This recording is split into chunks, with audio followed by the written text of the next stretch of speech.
സംസ്ഥാനത്ത് വ്യത്യസ്ത രോഗലക്ഷണങ്ങളോടെ പകർച്ചപ്പനി വ്യാപിക്കുന്നു.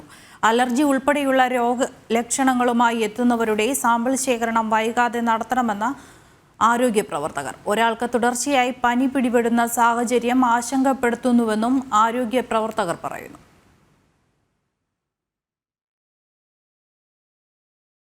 സംസ്ഥാനത്ത് പനി പിടിപെടുന്നവരിൽ പ്രത്യേക രോഗലക്ഷണങ്ങൾ പ്രകടമാക്കുന്നതിൽ കടുത്ത ആശങ്കയാണ് ഉയരുന്നത്. അതിനാൽ ഇത്തരം ലക്ഷണങ്ങളോടെ ചികിത്സ തേടിയെത്തുന്നവരുടെ രക്തസാമ്പിളുകൾ ശേഖരിച്ച് പ്രത്യേക പഠനം നടത്തണമെന്നാണ് ആവശ്യം. ഒരാളിൽ പനി ബാധിച്ച് ഭേദമായതിനു ശേഷം അതേയാൾക്ക് പനി ബാധിക്കുന്ന സാഹചര്യം ആശങ്കപ്പെടുത്തുന്നുണ്ട്. അതോടൊപ്പം പനി വ്യാപകമാകുമ്പോഴും ആരോഗ്യവകുപ്പിന്റെ ഔദ്യോഗിക വെബ്സൈറ്റിൽ കൃത്യമായ കണക്കുകൾ രേഖപ്പെടുത്തുന്നില്ല. ഓരോ സർക്കാർ ആശുപത്രികളിലും പ്രതിദിനം ചികിത്സ തേടിയെത്തുന്നവരുടെ എണ്ണം പരിശോധിച്ചാൽ 12,000 കടക്കും. എന്നാൽ ആരോഗ്യവകുപ്പിന്റെ കണക്കിൽ 9,000-ന് താഴെ രോഗികൾ മാത്രമാണ് ചികിത്സ തേടിയെത്തുന്നത്.